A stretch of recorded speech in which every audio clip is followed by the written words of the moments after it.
ናርዶስ አበበ ናርዶስ አበበ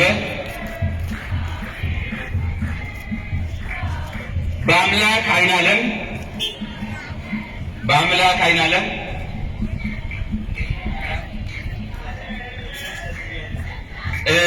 ሌሎች ኮርሰኞች የቀረውን ሰርቲፊኬት ከቢሮ የምትወስዱ ይሆናል። ከዚህ በመቀጠል መምህራን በዚህ አውደ ምሕረት ላይ መምህራን ክቡር አባታችን የምስክር ወረቀትን ለመምህራኑ ይሰጣሉ።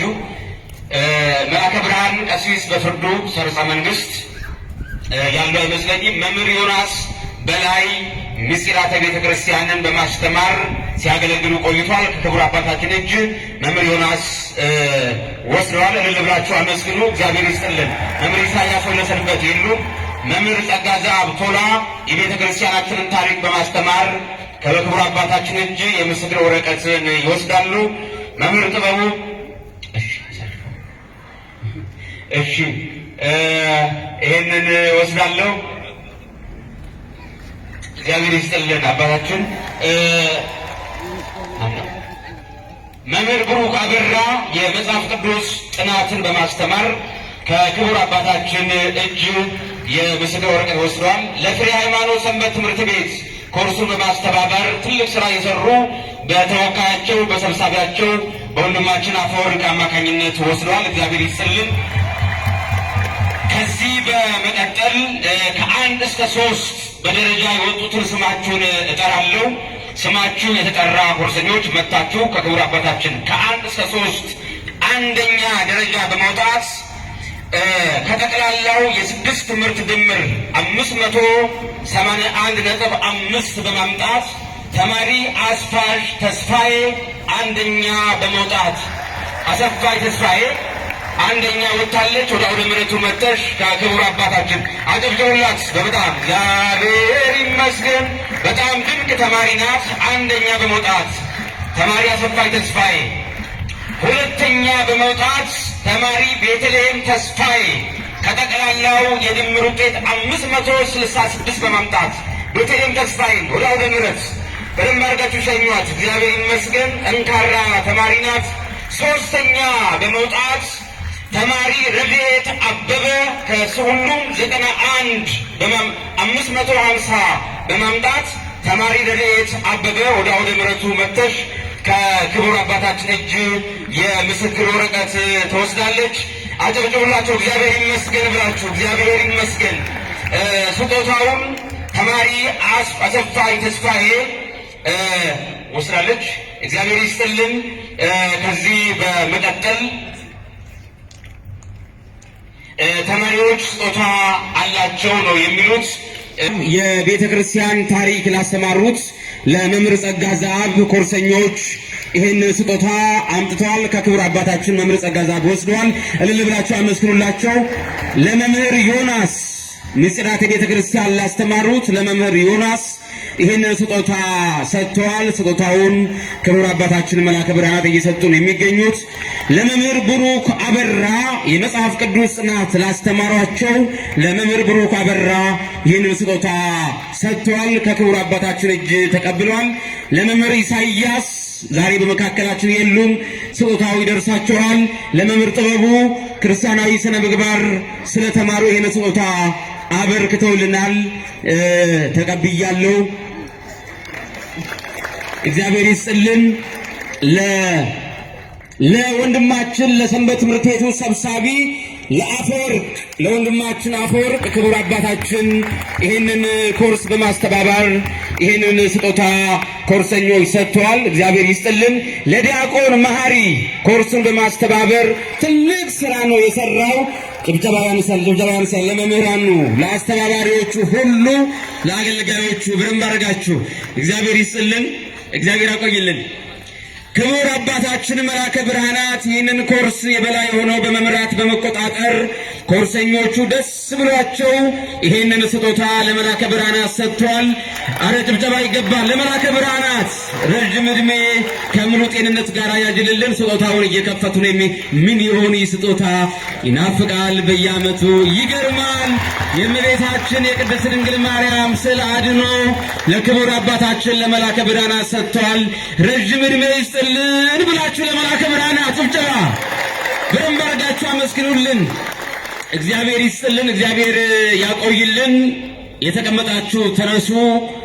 ከዚህ በመቀጠል ክቡር አባታችን መላከ ብርሃናት ለኮርሰኞቹ አባታዊ ምክርና መልእክት ለሁላችንም እዚህ ለታደምነው ለሁላችንም ቃለ ምዕዳን ይሰጣሉ። ለኮርሰኞቹ እንደ አባትነት ይመክራሉ። በቀጥታ ከሰዓታችን አኳያ ወደ መላከ ብርሃናት ነው የምንሄደው። በጣም ደስ ብሎናል። በምስጋና በእልልታ በጭብጨባ ኮርሰኞቹን እንደያደረገ እግዚአብሔርን አክብሩና አመስግኑ። ለመጨረሻ ጊዜ ጭብጨባ። እግዚአብሔር ይመስገን። እግዚአብሔር የተመሰገነ ይሁን። ወደ መላከ ብርሃናት ወስዳችኋለሁ። እግዚአብሔር ከሁላችን ጋር ይሁን። በስመ አብ ወወልድ ወመንፈስ ቅዱስ አሐዱ አምላክ አሜን። መቃባ ከኒልማ ከናፉረ ቁልቁሉ ወቀየቶኮ አሜን። ከኑ ጀቤሴ ሰገንታ ከነፈካቱ ከቆጴስኔ ከነረገኙ ከኑ ገርጋሬ ዋቀየኑ ኡልፋቱ ኑፋ ከበጁ አሜን። እግዚአብሔር አምላካችን እንዲህ አይነቱን መርሐ ግብር ተዘጋጅቶ በዚህ መርሐ ግብር ላይ ሁላችንም እንድንባረክ ይልቁንም በቃሉ እንድንማርና እንድንታነጽ የረዳን እግዚአብሔር አምላካችን የተመሰገነ ይሁን። አሜን። ያስተማሩን መምህራችንን ቃለ ሕይወት ያሰማልን።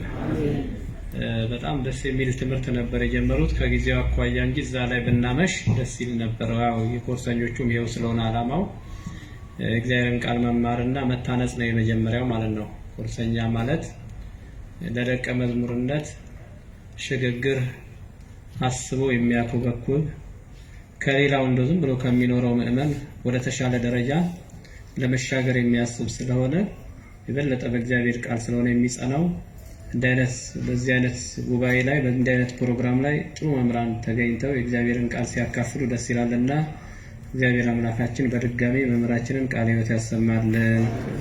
የዘመረውን ወንድማችንንም ዘማሬ መላእክት ያሰማልን።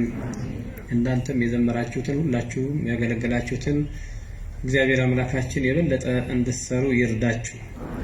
የበለጠ ያስተማራችሁትንም በተሻለ አምና ካስተማራችሁት የዘንድሮ የተሻለ እንደሆነ እናምናለን። የእግዚአብሔር ቃል አይሻሻልም፣ ግን እኛ እንሻሻላለን። ሁሌ አመለካከታችን አስተሳሰባችን ያድጋል ማለት ነው። ሁሌ ልጆች ነን። እድገት ነው። መንፈሳዊ ሰው ሁሌ ማደግ አለበት። እግዚአብሔር ቃል አይለወጥም፣ አይሰረዝም፣ አይደለዝም፣ አይሻሻልም። ነገር ግን ሰው የእግዚአብሔርን ቃል የሚለካው ባለበት የእድሜ ወይንም ደግሞ የአስተሳሰብ ደረጃ ነው። እግዚአብሔር እኔና እናንተን የሚባርከን ልክ በቃሉ ልክ ብቻ ሳይሆን በመናምነውም ልክ ነው። በበራልን ልክ ወይንም ደግሞ ወደ እግዚአብሔር በቀረብነው ልክ ነው። በጥያቄያችን ልክ ነው። አይደለም እንዴ? የዕለት ጉርሱን የጠየቀ ሰው ምናልባት የሰፊ እርዳታ ላያገኝ ይችላል። ጥያቄያችን ራሱ ወሳኝ ነው። ወደ እግዚአብሔር ስንቀርብ በምንረዳው ልክ ነው የምንቀበለው። ጾማችን በጾምነው ልክ ተረድተን በጾምነው ልክ አንድ ሰው ስለ ጾመ ብቻ አይደለም፣ ጾሙን አውቆ ተረድቶ በጾም ውስጥ ሰው የሚያበረክተው አስተዋጽኦ ወሳኝ ነው። ስንማርም ስንረዳም በዓለማዊ ትምህርት እንኳን አንድ ሰው 7ኛ ክፍል ላይ ያለና ዩኒቨርሲቲ ገብቶ ስለ ፊዚክስ የሚያጠና 7ኛ ክፍል ላይ ፊዚክስ እያጠና ያለና እዛ ላይ ያለው ሰውዬ ሁለቱ እኩል አይደለም መረዳታቸው ማለት ነው። ይሄኛው ገና ጀማሪ ነው። ገና ከአካባቢ ሳይንስ ወጥቶ ወደ ክፍል ፋይ ገብቶ የሆነ ነገር ሙከራ እያደረገ ነው። እዛ ጋር ያለው ግን ብዙ ስራ እየሰራ ነው ያለው። እንግዲህ በትክክለኛ ወደ ፈታኝ ወደ ሆነ ትክክለኛ ራሱን በስነ ልቦናም ቢሆን አቋም ይዞ እንዲወጣ እያደረገው ያለ ሰው ሃይ ስኩል ሲጨርስ ያው የሚለየው ናቹራል ወይም ደግሞ ሶሻል ብሎ ለይቶ በሚመቸው በሚመደብበት በዛ ገብቶ እንደሚማረው ሁሉ በመንፈሳዊ ህይወትም ስንማር እንደዚህ ብሎ ጅምላዊ የሆነ ህይወት የሚባል ነገር እንዳትሳሳቱ። እግዚአብሔር አምላክ የሚረዳን የሚያግዘን እናቶቻችን እንኳን ምንድነው የሚሉት እርዱኝ ይረዳችኋለሁ ብለዋል። እንደቀላል እናየዋለን። እርግጥ ነው እግዚአብሔር እርዳታ የሚያስፈልገው አይደለም። እግዚአብሔር እኔና እናንተን ለመርዳት ምንም የኛ አስተዋጽኦ ላያስፈልገው ይችላል። ግን እግዚአብሔር የተኛን ሰው ዝም ብሎ አይቀሰቅሰው።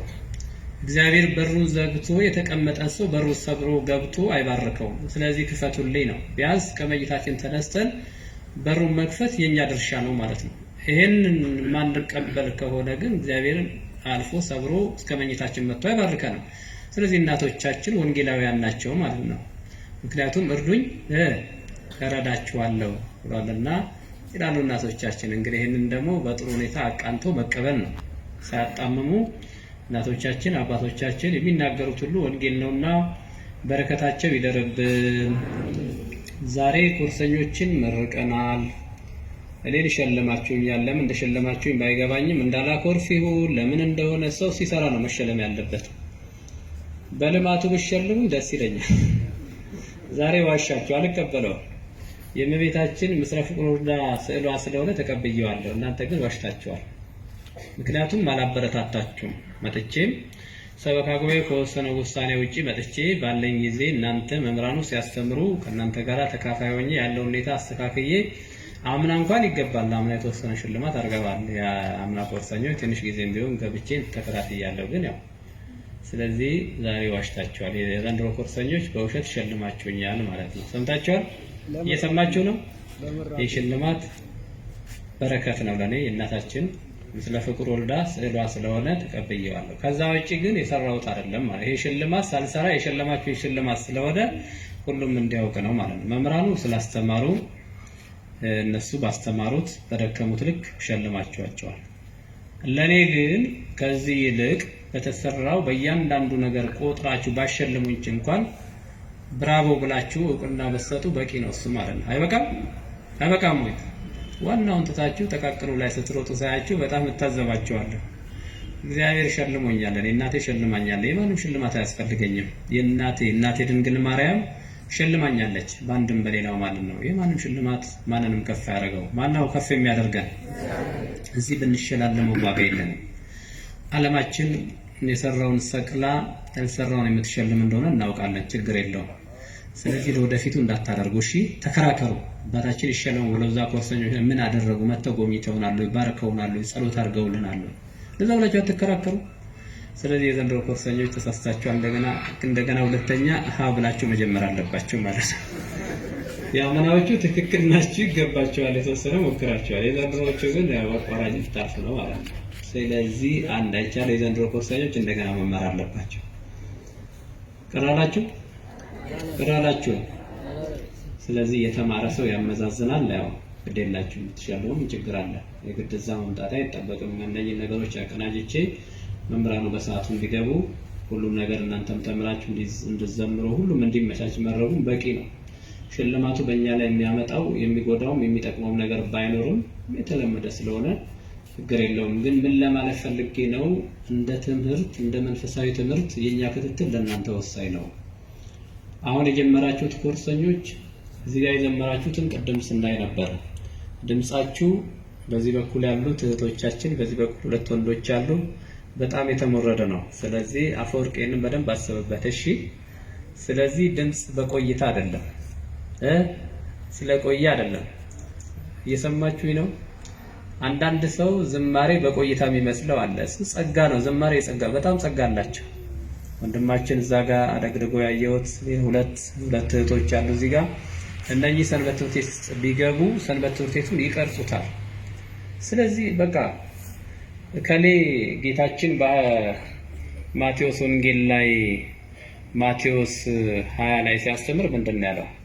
እነኛ ጠዋት 12 የገቡ አሉ፣ 3 ሰዓት ላይ ገቡ አሉ፣ 6 ሰዓት ላይ ገቡ አሉ፣ 9 ሰዓት ላይ ገቡ አሉ፣ 11 ሰዓት ላይ ገቡ አሉ፣ መጨረሻው ሰዓት የገቡ አሉና እኩል ሲከፍላቸው ከታች ያሉት ግን እኛ ይሄን ያልደክመን ብለው ተመቀኙ ይላል። እኛም በቆየንበት ልክ ሌሎችን መግፋት የለብንም። ዛሬም ቢመጡ ካመንባቸው ይዘምሩ። እግዚአብሔር ዛሬ መስራት አይችልም እንዴ? አይችልም ወይስ ትናንት በገባው ነው የሚሰራው? እሱ የሰው አስተሳሰብ ነው። ጥሩ ነው በቤቱ መቆየት፣ የቤቱን መዓዛ፣ የቤቱን እንቅስቃሴ አክብሮ መሄድ ማለት ነው። ግን ጸጋ ያላቸው ሰዎች ደግሞ እድል እንስጣቸው፣ ያገልግሉ። እና ሁለት እህቶቻችን እዚህ ጋር የዘመሩት ወንድሞቻችን ዘንድሮ ለተመረቁት ኮርሰኞች ጥሩ ምሳሌ ናቸውና በሰንበት ትምህርት ቤት ገብተው የዝማሬው ተካፋይ ቢሆኑ አባላት ሆነው ቢዘምሩ ጥሩ አድርገው ይቀርጹታል። ካሉት ጋራ የተጨማሪ ነው የሚሆኑትና ማስተማራችንም ለዚህ ስለሆነ ወደዛ እንዲሳተፉ ኮርሰኞችም ደግሞ ሁላችሁም ከዚህ በኋላ ከነገ ጀምሮ ወዴናችሁ ማለት ነው ወደ ሰንበት ትምህርት ቤት አገልግሎት ነው ማለት ነው። እሺ እየሰማችሁ ነው። ስለዚህ የወጣቶች ዋናው ማምረቻና መሰባሰቢያ ሰንበት ትምህርት ቤት ነው። ሰንበት ትምህርት ቤቱ ደግሞ እነኚህን በሩን ዝግ ሳያደርገው ቶሎ ቶሎ እንዲገቡ ቶሎ ቶሎ እንዲያገለግሉ ህፃናቱም የተማሩት ሁሉ ወደዛ እንዲገቡ ማለት። ይህን ካደረግን በእውነት ወጣቶቻችን አጠቃላይ በከተማው የተበላሹ ያሉ በልዩ ልዩ ሁኔታ እየወደቁ ያሉትን ሁሉ መሰብሰብ እንችላለን እና ኮርሰኞች የመጀመሪያውን እንግዲህ ይህን ህንፃ ለመስራት ይህን ህንፃ ለማነጽ የመጀመሪያው ስራ ብዙ ስራ እንደሆነ ታውቃላችሁ። ዛሬ ተመሰረታችሁ እንጂ ገና ናችሁ። ዛሬ አባል ሆናችሁ እንጂ ገና ናችሁ። ተብራለው ይሄን አውቅ ያለው ብላችሁ እንዳታስቡ። መጽሐፍ ቅዱስ ጥናት በጣም ማጥናት አለባችሁ። መጽሐፍ ቅዱስ ጥናት ያስተማራችሁ ክፍል ይኖራል። እሱ ሲስተሙን የነገራችሁ። ከዛ በኋላ ግን ከዘፍጥረት እስከ ራእይ በደንብ ማንበብ አለባችሁ። አንድ ኮርሰኛ እንደውም ከተመረቀ ኮርሰኛ ከተባለ መጽሐፍ ቅዱስም ማንበብ አለበት። ኢሳይያስን አንብቦ ሕዝቅኤልን የማያውቅ ኮርሰኛ ነው አይገባኝም። በደንብ መማር አለበት። ኢሳይያስን ያነበበ ሕዝቅኤልን ማንበብ አለበት። ሕዝቅኤልን ያነበበ ሚክያስን አንብቦ ከዛ ደግሞ ማቴዎስን አንብቦ አልፎ የሆነ መልእክት ያነበበ ሳይሆን ከማቴዎስ እስከ ራእይ ያነበበ መሆን አለበት። ብዙም እንዳትኩራሩ እሺ። ትንሽ ሲስተም የተሰጠቻችሁ ትንሽ የሆነች ነገር የቁርፏ እንደ መግቢያ ነገር ማለት ነው እና ማንበብ አለባችሁ። በጣም የምንወቀሰው ብዙ ጊዜ ሌሎችም የሚወቅሱን መጽሐፍ ቅዱስ አያነቡም ነው። እኛ ደግሞ መልሳችን ደግሞ የለም መጽሐፍ ቅዱስን ቤተክርስቲያን በዚህ ትሰብካለች በዚህ እሱን አይደለም። እሱማ ሰብካለች። የቀደሙትማ እንክት አድርገው ነው የሰበኩት። በደንብ አድርገው በቅዳሴው ሰብከዋል፣ በመልኩ ሰብከዋል፣ በድጓው ሰብከዋል፣ በዝማሬው ሰብከዋል። የቅዱስ ያሬድን እያንዳንዱን ድርሰት ብታዩ ወንጌልን ያልዳሰሰ የትም የለም። እኛስ ዛሬ ማለት ነው እኛ ምን እያደረግን ነው? ስለዚህ ጥያቄው ትናንትናው ላይ ሳይሆን የዛሬዎቹ ላይ ነው ጥያቄው ማለት ነው።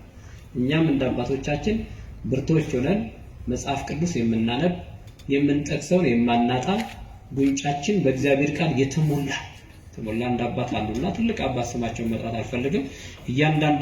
እያንዳንዱ ንግግራቸው ብሉይ ኪዳንና አዲስ ኪዳን ነው። በቃ የመጽሐፍ ቅዱስን ቃል ሁሉ ሲናገሩ ሲጨዋወቱ ማለት በቃ በቀላሉ መጽሐፍ ቅዱስን በትውልዱ አይምሮ ለማስረጽ ብዙ አይቸገሩም ማለት ነው። እና ብዙዎቻችን መቼ ነው መጽሐፍ ቅዱስን የምንገልጠው? ስለዚህ መማር ማንበብ ለክርስትና ዋጋ መክፈል ማለት ማንበብ እንጂ ክርስትናን ደግፎ መሳደብ እሱ አይደለም። እግዚአብሔር ይመስገንና አሁን በኢትዮጵያ ኦርቶዶክስ ተዋሕዶ ቤተክርስቲያን መንበረ ፓትርያርክ ጠቅላይ ስራ አስኪያጅ ብፁዕ አቡነ አብርሃምን ስናያቸው እነ ዶክተር ብፁዕ አቡነ ጴጥሮስን ጥሩ አባቶች መጥተዋል ከላይ።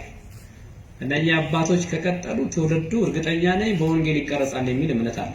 እንዲህ አይነት ቁራጥ አባቶች ከላይ እስከታች ሲገቡ ሲያሰርጹ ትውልዱም ይከተላቸዋል። እነሱ መስመሩን ተከትለው ይሄዳሉ። ትውልዱ ከፊት ሳይሆን ከኋላ ሆኖ ይከተላል። ስለዚህ እንደው ዝም ብሎ በየመንደሩ እየተነሳ የሚጮኸውን ሁሉ መልክ የሚያስይዙ አባቶች ናቸውና ያሉት እነሱን ተከትሎ ማንበብ በህይወታችን መለወጥ ያስፈልጋልና እግዚአብሔር አምላካችን ሁላችንንም ያበርታን። ኮርሰኞች ጥሩ ነገር አቅርባችኋል። ከዚህ በኋላ እንዳታቋርጡ። በዚህ በእናንተ ብቻ ሳይሆን በትምህርት ቤታችንም በግብረገብ ጉዳይ ላይ ብዙ ያዝነው ፕሮግራም አለ። ሰባኪያኑ የት መዋል እንዳለባቸው ከዚህ በኋላ አቅም ያላቸው የት መዋል እንዳለባቸው እናያለን እንጂ እንደው ግራ በተጋባ አካል ትተን ዝም ብለን ከዚህ በኋላ ወጣቶቻችን ልጆቻችን የምናልፍበት ለሰዓቱም የምንዘናጋበት ጊዜ አይኖርም። ይሄንን በርትታችሁ በማታውን ጉባኤ እንደዚህ ዛሬ እንደመጣችሁ ከሰኞ እስከ ሰኞ ሳምንቱን ሙሉ መመላለስ ነው ያለባችሁ ወደ ቤቱ ማለት ነውና በጉባኤ በኮንፈረንስ ወይም ደግሞ በሆነ 3 ወር ጠብቀን የሚባል መታነጽ የለም። እለት የዘወትር ክትትል ትምህርት በማድረግ የምንታነጽበት ካሉት መምህራን በመጠየቅ በመረዳት ህይወታችንን በመለወጥ ነውና መንፈሳዊ ህይወት የዕለት ጉዳይ እንጂ የሳምንት ወይም ደግሞ የወር ጠብቀን የምናደርገው ነገር አይደለም። በርቱ። እግዚአብሔር ከሁላችን ጋር ይሁን። እግዚአብሔር እንዳንከፋፈል በዘር በቋንቋ በደም በከለር እንዳንለያይ እግዚአብሔር እሱ ይርዳል። ሁሉም በክርስቶስ አንድ ነው። ራእይ 5:9 ላይ ስታነቡ አንተ ሞተሃልና ይላል። መሞቱ ደግሞ ሲናገር ክርስቶስ የሞተው ለነገድ፣ ለቋንቋ፣ ለሕዝብ ሁሉ ነው ይላል። ከዛ በኋላ ይልና ማንም በክርስቶስ ቢሆን ባሪያ የለም፣ ጨዋ የለም፣ የተማረ የለም፣ የግሪክ ሰው የለም፣ የግብጽ ሰው የለም፣ ኦሮሞ የለም፣ አማራ የለም፣ ጉራጌ የለም፣ ትግሬ የለም፣ ሁሉም ስንት ሰው ናቸው ይላል። አንድ ሰው በክርስቶስ ስንት ሰው ነው ያለው? እሱ ነው ይውላችሁ። ይሄ ሁሉ በክርስቶስ ዓለሙን ነው እንደሚከፋፍለን ማለት ነው። ይሄ ሁሉ ወንጌል ያለማንበባችን ውጤት ነው እንደ አይነት ብትንትናችንን እያወጣለውና ወደ ወንጌል ከተመለስን ወንጌል ያሸንፋል። ወንጌል አንድነት ነው። ወንጌል ፍቅር ነው። ወንጌል መተሳሰብ ነው። ወንጌል መገፋፋት ሳይሆን መደጋገፍ ነው። ከራበው፣ ከተቸገረው፣ ከተራቆተው፣ ከታረዘው ጋራ በጋራ ሆኖ እንደውም ስለሌላው አብልጦ መኖር ስለሆነ በወንጌል እንድትኖሩ አሳስባችኋለሁኝ። ለሌሎቹም ይሄንን ፍቅር እንድታካፍሉ እናንተ የምትኖሩት ፍቅር ለሌሎቹም እንድታካፍሉ ጭምር ነው የምነግራችሁ። እግዚአብሔር አምላካችን ሀገራችንን የፍቅር ያደርግልን። በጥላቻ ውስጥ ያሉትን ሁሉ እግዚአብሔር ከጥላቻው መስመር ያውጣልን። ፍቅርን እንደሸማ ያላብሰን። ያዘናችሁትን እግዚአብሔር ያጽናናችሁ። ተስፋ የቆረጣችሁትን እግዚአብሔር ተስፋችሁን ያለምልምላችሁ። ነገ ሌላ ቀን ስለሆነ በዛሬው እንዳትጨነቁ። ስለዚህ የዛሬው የጭንቀታችሁ ቀን ያልፋል። ነገ አዲስ ቀን ነው። ነገ ይነጋል። የዛሬው ጨለማ እንደማይነጋ አድርጋችሁ የተጨነቃችሁ ወንድሞቼ እህቶቼ ሁሉ የነገውን ማሰብ አለባችሁ። እንደ መጻጉዕ 38 ዓመት ሙሉ በሐዘን አልጋችሁ ላይ ሆናችሁ ተኮራምታችሁ የምታለቅሱ ሳይሆን ካልጋችሁ ላይ ዘላችሁ የምትነሱና እግዚአብሔር ታላቅ ነው፣ እግዚአብሔር ኃያል ነው፣ የተኛሁበትን እግዚአብሔር አልጋዬን እንድሸከም ያደርገኛል፣ የተሸከመኝን እንድሸከም እግዚአብሔር ጉልበቴ ነው፣ ብርታቴ ነው ብላችሁ ብትነሱ እግዚአብሔር ተስፋችሁ እንደሆነ በህይወታችሁ ሁሉ ስትሄዱም ስትቀመጡም ስትነሱም በአይምሮአችሁም በእጃችሁም በቤታችሁም ጥቅሱም በልባችሁም ሁሉ ያዙት። እግዚአብሔር ያሻግራችኋል። እግዚአብሔር ይህንን ክፉ ዘመን ያሻግረን፣ ሀገራችንን ሰላም ያድርግልን፣ ቤተክርስቲያናችንን ከፈተና ይጠብቅልን፣ ሕፃናቱን ያሳድግልን፣ በወጣቱ አይምሮ ጥበብን፣ ሞገስን፣ ማስተዋልን ይሙላብልን። እግዚአብሔር አምላካችን የነገ ሰው ይበለን። ጽጌ ገብታለች። ነገ ማታ መጣችሁ ከካህናቱ ጋር የምታድሩ ሌሊቱን በዝማሬ በምስጋና እንድታመሰግኑ ቀጣዩን ደግሞ እሑድም እንደዚሁ ተገናኝተን ጠዋት በምስጋና የምንገናኝ ይሆናል። እግዚአብሔር የእሑድ ሰው ይበለን። የእናታችን የወላዲተ አምላክ የድንግል ማርያም አማላጅነት የቅዱሳን ረድኤታቸው አይለየን። አባታችን ሆይ እያልን እንጸልይ። አባታችን ሆይ በሰማያት የምትኖር ስምህ ይቀደስ፣ መንግሥትህ ትምጣ፣ ፈቃድህ በሰማያት እንደሆነ